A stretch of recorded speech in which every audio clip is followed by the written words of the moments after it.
Welcome to the Mold Matters podcast. Whether you are looking for help recovering from mold illness or just want to learn more about creating a safe environment for your family, this podcast is the place for you.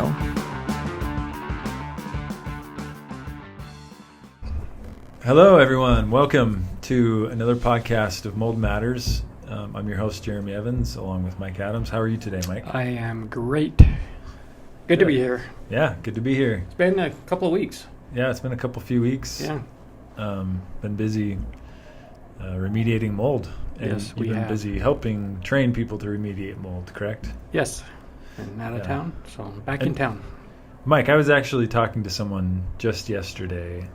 They were asking about the history, how we got into mold. And I told them it was by accident, basically. Yeah, it was. And Absolutely. it was funny. I was like, 15 years ago, or whenever it was, when you got into it, you weren't intending to get into mold and just kind of fell into your lap in a sense, yeah. Anyways, I stumbled into it. Yeah. yeah, you stumbled into it, Mhm. and I said, yeah, in those beginning years, we didn't know anything about mold, No. like we nothing. didn't. No. And then I said, but fast forward to 2021, and Mike Adams, the current owner of our company, is like is like a world-renowned expert on mold now. I don't know about Can I say world. world? I'd say city renowned. Yeah, you're humble. A lot of people in Layton know about me. You're Yeah. humble. You're humble. We should at least say U.S. renowned. You're becoming well known. In there is another. I think I talked to you about this. There is another Mike Adams Mm-hmm. in the health world Yeah, that is called the Health Ranger. the Health Ranger. That's right. Yeah, and his name is Mike Adams, and they tell me that we actually look a lot alike Really? as well. Yeah, Yeah. I had one licensee of ours try to accuse me. I mean, nicely, but accuse me of that really is you, and you're not telling us. No, I'm not nearly that clever or that smart. Yeah.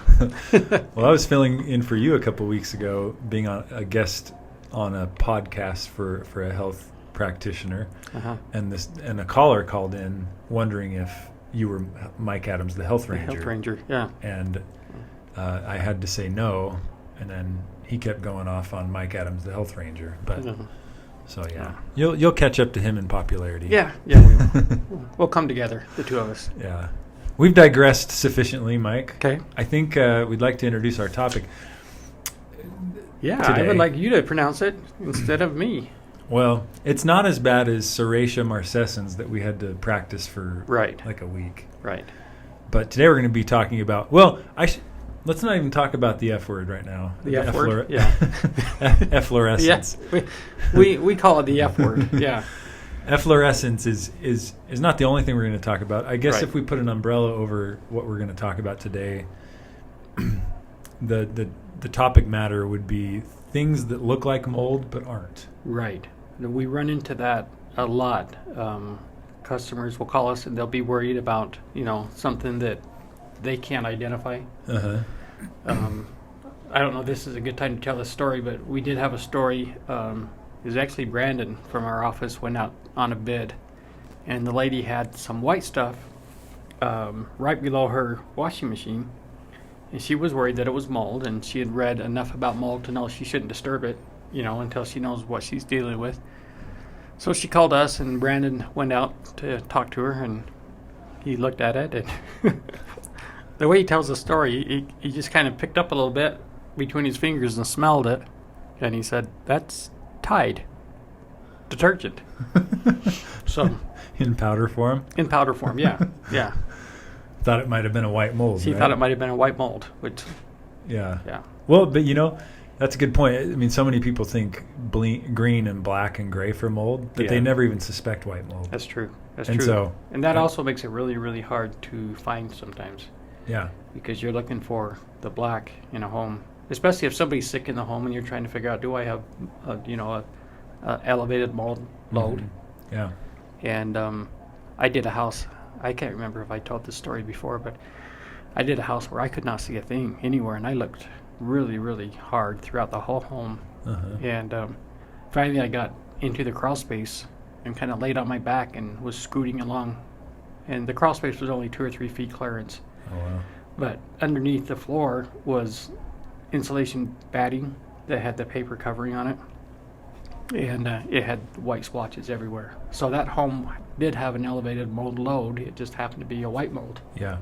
So if all their trim is white in the home, all the walls are white, it's hard to see. Yeah. And this is actually a decent segue because I'll share my own story. What was it, 2 weeks ago when I came into your office and showed you some pictures of that crawl space? Yeah. I go into this crawl space, and it was a good 4-foot clearance. And, man, it reeked down there. It was mildewy, moldy, musty, really stunk. The before air tests that were taken in this house were really bad. And so I go down in there, and I'm not seeing a whole lot. And I realize I'm walking on like kind of a white, it looked like a white powder over all the gravel that was in the crawl space. I get walking and then I got thinking, I'm like, I wonder if I'm walking on mold because it is really stinky in here. Yeah. So I took pictures, I brought them back to you, and this is where we got into this, me personally, this is where I got into efflorescence. You immediately were like, you asked me, or do you remember the question you asked me? I think I asked you, was it crunchy? Yeah. Yeah. You're like Captain Crunch. Like Captain Crunch, yeah. You're like, was it crunchy or powdery and soft? And I was like, no, it was hard. And like even the gravel, it was hard to, because I took a sample, I was going to send it to the lab, and I could hardly break it loose. Yeah. And so that's a sign of efflorescence. Yes, the F word. Yeah. Yeah. So do you mind explaining what efflorescence is? Yeah. I'm not a chemist, but I do kind of understand what it is, and it throws people a lot. They think it's mold. You see it a lot on basements or crawl spaces that have either a cement foundation or a cinder block foundation. Mm-hmm. And essentially what's happened is the foundation has been exposed to lots and lots of water. It saturates the cement or the cinder block, whatever. And as it saturates it, it kind of brings the salt to the surface. And then when it starts to dry out, it leaves a salt stain behind, and it's white. It looks like it could be mold, and people associate it with mold because they think, well, I had water damage here. It's likely mold. Mm-hmm.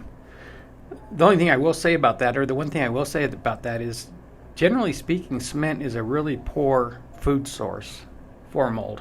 Mm-hmm. So if I ever see white on cement, my first thought is not mold, it's efflorescence. Mm. But, you need to make sure what you're dealing with, but it throws people a lot. So it's basically salt deposits, is what you're saying. Salt and mineral, yeah. Salt and mineral deposits. Yeah. Are they in and of themselves dangerous? Not at all. Not the least. Yeah.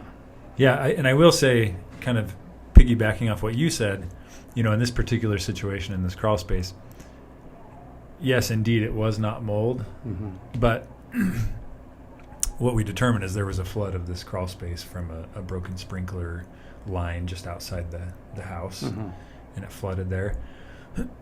There was certainly mold in there. Yeah, that from just the smell. Just the smell, and probably under the salt deposits, or even in this house, the soil. Who knows where the mold was, but it stunk, and. In my situation, we ended up remediating that house because certainly it had mold. It just, those particular white, deposits were not mold. Right. So I guess that's a good distinction to make. Yeah. There's still undoubtedly mold in many cases because there's been a lot of water probably. Right. I had an experience just a couple of weeks ago. We had a licensee call me and he sent me pictures of, I think I showed you the pictures of this white stuff under a crawl space. Oh, yeah. And the flooring, I think it was in the kitchen area, had water stains. It was a hardwood floor. It had water stains, and you could tell there was mold on the top. But underneath, in the crawl space, the pictures he sent me it was white. And I asked him, I said, was it soft or hard? Or in fact, I think I said, does it feel like Captain Crunch? Is it crusty? And he texted me back, and he said, no, it's not crunchy at all. It's kind of soft. And I said, well, and he sent me pictures, and the crazy thing was 90% of it looked really smooth, like it had been applied, almost like a spray-on insulation type of deal. Yeah. So I said to him, well, you got a couple of options. One option would be take a tape test, send it to the lab. The other thing is just kind of a trick of the trade is you can just spritz or apply just a little bit of bleach to it. And if it reacts either by disappearing or shriveling up or doing something really crazy, just about guarantee you it's mold. So that's what he did. He said it acted really crazy when he put the bleach on, started to shrivel up and start to disappear. And I said, well, it's mold. Yeah, that's a great little trick. I've used that trick in I'm thinking of an attic right now, but Yeah. I ended up, applying some bleach Just see if it substance. disappears. Well, there was definitely some mold, and then I went to a different section of the attic, thinking this other part was mold, and went over it. Yeah. No change, Yeah. nothing. I think it Yeah. was just dirt or some kind of markings that were on Right. the plywood, and so I think that's a great. I mean, if you want to just do a couple droplets, you can actually probably just do it, like you said, a little spray. You don't have to Yeah. get too much. Yeah, I think that's a great trick. In fact, speaking of plywood, do you want to share? Sometimes plywood throws people off. Yeah, it really does. You can get tricked into thinking something's mold on plywood when it's not. Have you had that experience? Yeah, and when I've been tricked, what it usually is you'll notice on plywood, whatever lumber mill makes the plywood sheet, they'll print either their brand or they'll print some specs on it. I don't think that printing process is necessarily that great, and sometimes they'll splatter ink spots on it that look just like mold. I mean, it looks just like black mold on that sheet, and that will throw you. So be careful. Don't fall for that. If somebody says that's mold, it may be, but make sure they test it. Don't just trust them, because it could also be just the ink from whatever the lumber manufacturer printed on that sheet of plywood. Yeah, totally. Yeah, another, kind of back to the bleach trick. Sometimes I can't tell if something's dirt, or if it's mold. Yeah. And like you said before, I mean, you can always take a sample of it and send it to a lab. Yeah. The other thing is, if you look really, really close, and I'm getting too old that I don't have good enough eyes, but if there's some fuzziness to it, it's pretty guaranteed it's mold. Yeah, I agree. Yeah, just last week there was a bunch of mold in this house. I mean, there was a flood in the basement, and then there was black stuff showing up all around the baseboards. Right. I don't think I needed to, and it stunk in there. So I mean, there were lots of signs that it was mold, but there was some on the door too that was a little different color, and I was like, oh yeah, that's got to be mold too. Well, I got closer, and it really did just actually look like dirt. I mean, it looked like, and then in contrast, I got closer to the black stuff on the baseboards, like real close with my flashlight. Right.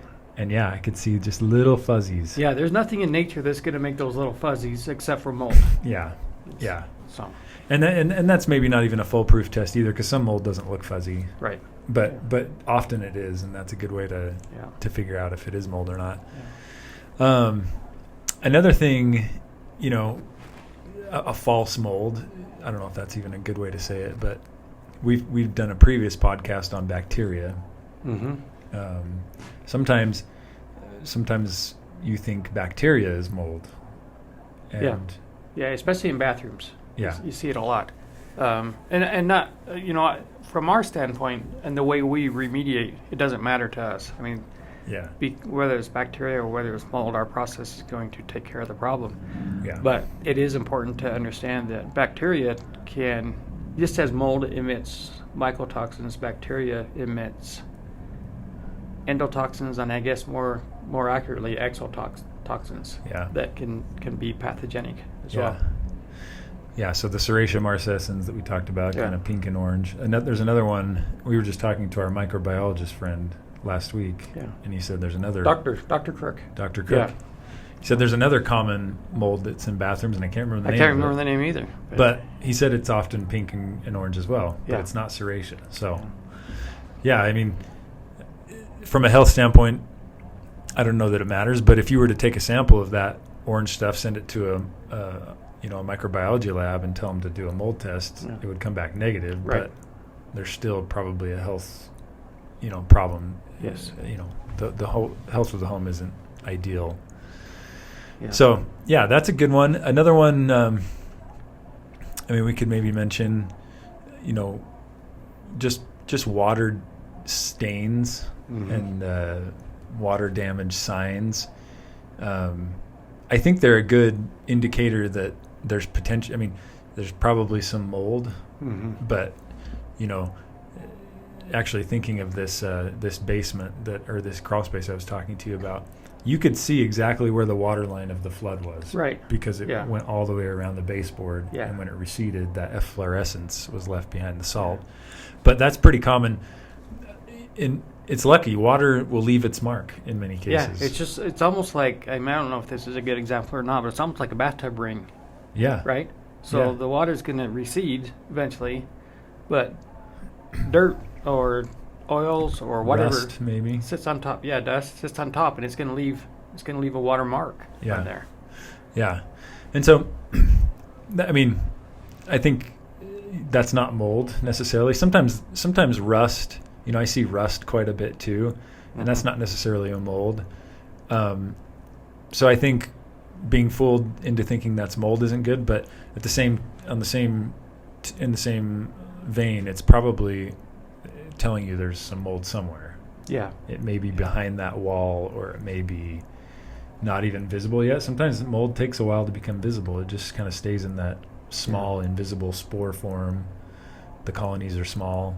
So. And honestly, Jeremy, I feel like I should point this out. When we're talking about the overall health of a home, I think a lot of people get caught up into trying to locate the great big area with mold.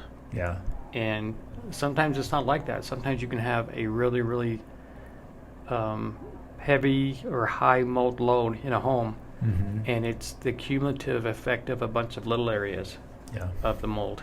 And so you're not going to find a gold mine necessarily of mold, but that's still a very unhealthy home. Yeah. Yeah.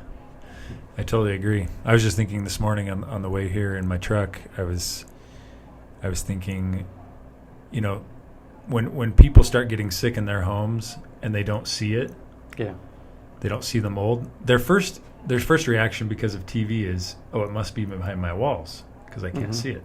And I'd say that's the case sometimes, but not nearly as often as what you're saying. No. Would you agree? I absolutely agree. I think that that is one of the biggest myths of mold, is that if you have surface mold, for whatever reason, people think, oh, that's growing right through my walls. That's coming from the inside, and very, very seldom is that actually occurring. Yeah.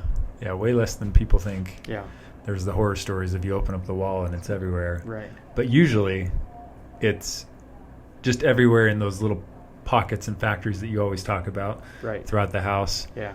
Emitting mycotoxins, spores, and making you sick. Yeah. And so, anyways, do we want to, that's a pretty good overview. Can you think of any other hidden, things that you think are mold but aren't? That kind of trick you. I've been tricked by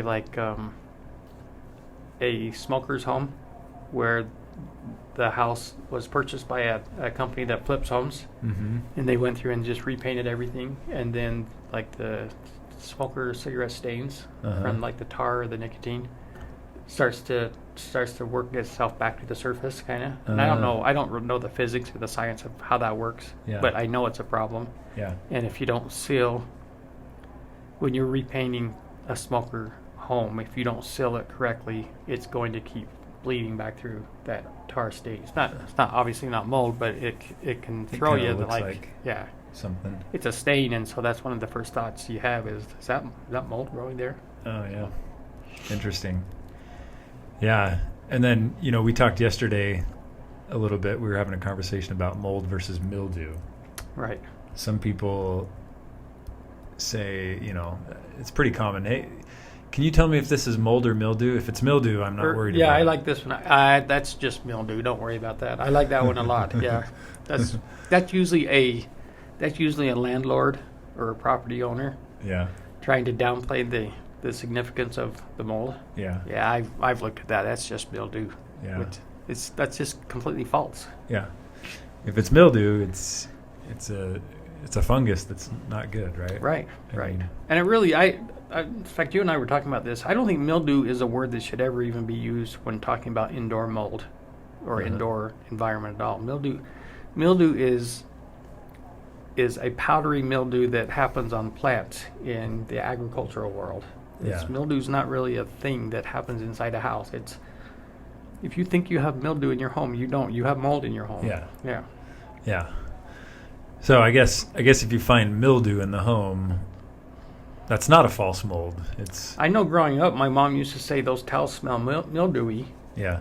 And I think she felt good about that. Way better than saying those towels smell moldy. Yeah. That's true. Yeah. That's so true. Mom liked that word, mildewy. Yeah, those towels are mildewy. That's funny. Well, the first 4 letters of mildew are mild. Yeah. So it makes you feel good. Yeah. Yeah, that's not a problem. It's just mildew. And mild is only 1 letter away from mold, though. That is a good point, Jared. So. That's a great point. Yeah. Well, I think that's a pretty good overview. I mean, I think these are really helpful things as you're trying to. This may be a podcast more geared towards someone who's a professional, or in the professional world of mold remediation. But even just I guess a homeowner. Yeah, homeowner trying to going figure around out what's their house, going on. like Yeah. because back to this efflorescence example I just had last week or a couple weeks ago. I mean, it was a real estate transaction, and man, they were panicky when they're like, Yeah. how do we get rid of all this white stuff? Just panicking. If you're listening, I encourage you to Google efflorescence actually and look up pictures. I mean, you can find all kinds of Do pictures. not Google the F word. No. No, that's just our internal joke here. And you told me yesterday, don't Google toenail fungus. Yes, that's another one. Do not Google. That's Which I didn't do. I good followed for your you. advice. Yeah. I accidentally stumbled onto it, and I was looking for something else, and it just got away from me, and I couldn't. It was like a train wreck. I couldn't not look. I am not going to look that up. It was rough. Yeah. But efflorescence, definitely an interesting. There's all kinds of Google photos, and you can kind of see what it looks like. So if you encounter it, you can be armed with information and maybe some visual images that will help you. So again, the spelling, right, is EFF LOR essence. essence. Yeah, there you go. Yeah. Essence. That'll get you close. Yeah. I always look up the words and kind of where they came from. Uh-huh. Essence is an ending that that you hear on a lot of words, and it means becoming. Oh, really? Yeah. Okay. But I looked into efflorescence, and it's from the French word which means flowering out. And I don't know if the salt is, Emerging. merging and flowering out to the surface of, cement or rocks or brick or whatever. But yeah. Huh. Interesting etymology for the day. Yeah. So I think that's probably a good that's great. place to wrap up, Mike. Yeah. Thanks for joining, and hope you enjoyed. And we'll have another one of these here in a couple weeks. We'll talk mildew soon. Yeah. Thank you. See you guys. Thanks for listening to the Mold Matters podcast. Be sure to subscribe for more in-depth information on mold illness and recovery.